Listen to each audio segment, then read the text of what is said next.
बात करते हैं उस खबर की जिसने पूरी दुनिया में हलचल मचाई है। यहाँ सबसे पहले बात उस बड़ी खबर की कि क्या अमेरिका और इजराइल दोबारा से ईरान पर हमले की योजना बना रहे हैं। ईरान और इजराइल के बीच सीज़फायर भले ही हो गया हो, लेकिन सब जानते हैं कि यह तूफान से पहले की शांति है। सबने देखा भी है कि ईरान से जंग लड़ते हुए इजराइल की हाफ कह सकते हैं लगाया था, हाफ ने लगा था, और ईरान की तरफ से लगातार कमजोरियों पर भी साफ सामने आ गई थी। कुल मिलाकर इन्हीं बातों ने दोनों देशों को सुस्ताने के लिए मजबूर कर दिया। लेकिन अब कहा जा रहा है कि कहीं ऐसा तो नहीं कि युद्ध का एक और आरंभ हो जाए।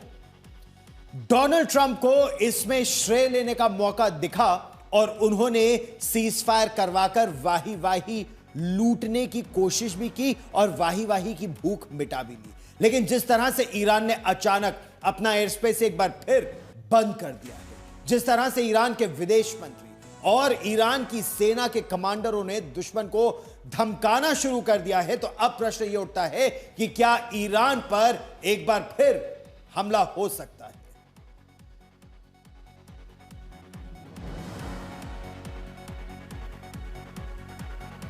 और देखिए, एक के बाद एक ऐसे संकेत मिल रहे हैं जिनसे लगता है कि दोनों देश जंग की तरफ लगातार बढ़ रहे हैं या फिर इसकी तैयारियों में जुट गए हैं। खास बात यह कि यह पहला ऐसा मौका होगा कि लगातार दोनों देश रुककर ऐसी बड़ी तैयारियों में लगे हुए हैं। देखिए, हम आपको संकेत वो दिखाने का प्रयास कर रहे हैं इस समय। क्या है ये संकेत, इन हमलों को लेकर क्या क्या संकेत नजर आ रहे हैं। सबसे पहले सबसे बड़ा संकेत क्या है, सीज फायर के बाद जो खबर आई थी कि अमेरिका ईरान के साथ एक डील करेगा।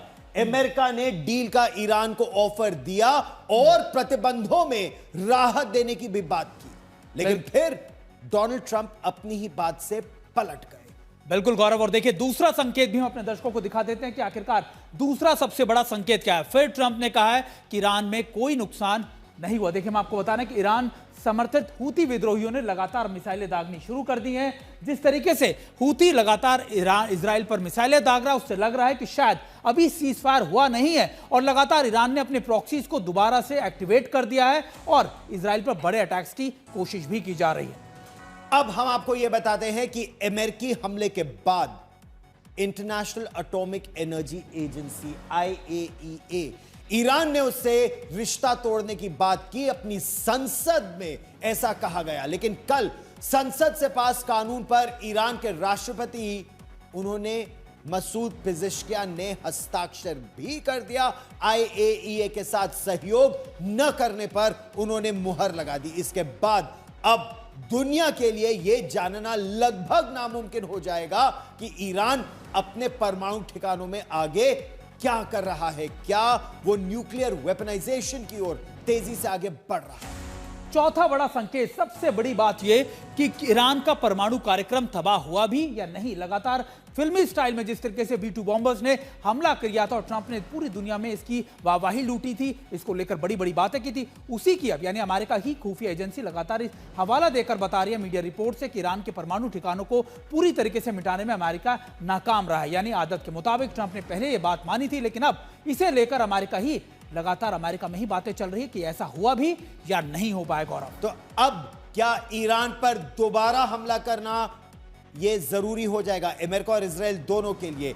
अमेरिका और इजराइल के लिए उनका मकसद पूरा नहीं हुआ, क्या यह सबसे बड़ी चिंता की बात है? ना अमेरिका ईरान के परमाणु ठिकानों को पूरी तरह से तबाह कर पाया और ना ही इजराइल अयातोल्ला अली खमेनी की सत्ता को उखाड़ पाया। वैसे भी इजराइल अपने मिशन को कभी अधूरा नहीं छोड़ता है। तो क्या एक बार फिर अचानक ईरान पर इजराइल हमला करेगा? क्योंकि धमकी इस बार ईरान ने भी दे दी है कि अगर ऐसा हुआ तो ईरान भी पलटवार करेगा। और सबसे बड़ा सवाल यहां यही है कि ईरान ने एकाएक अपना एयर स्पेस क्यों बंद कर दिया। इसका जवाब हम ईरान के उस मानचित्र पर आपको विस्तार से समझाते हैं। दरअसल अगर आप इस मानचित्र को देखिए तो ये तेहरान और पूरे देश में वो अलग अलग सेंसिटिव मिलिट्री टारगेट्स हैं जिनको इजराइल निशाना बना सकता है। तेहरान में सैन्य मुख्यालय है, मिसाइल की फैक्ट्री शाहरूद में है, इस्फहान में मिसाइल की फैक्ट्री ही नहीं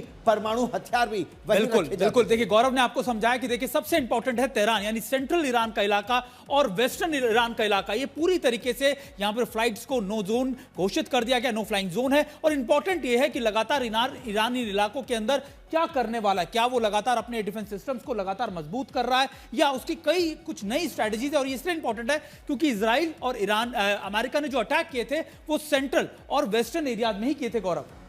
अच्छा, अब अगर हम आपको उनके न्यूक्लियर साइट्स के बारे में बताएं और विस्तार से बताएं, चिंता की बात क्या है। गचाइन में, सरगंज में यूरेनियम की खदान है, अर्दखान में यूरेनियम का गोदाम है, नतांज की हम लगातार बात करते रहे हैं, फोर्दो की बात कर रहे हैं जहां पर यूरेनियम का संवर्धन होता है, यानी खतरा लगातार बढ़ता जा रहा है ईरान की दृष्टि से कि इन सभी ठिकानों पर हमला हो भी सकता है।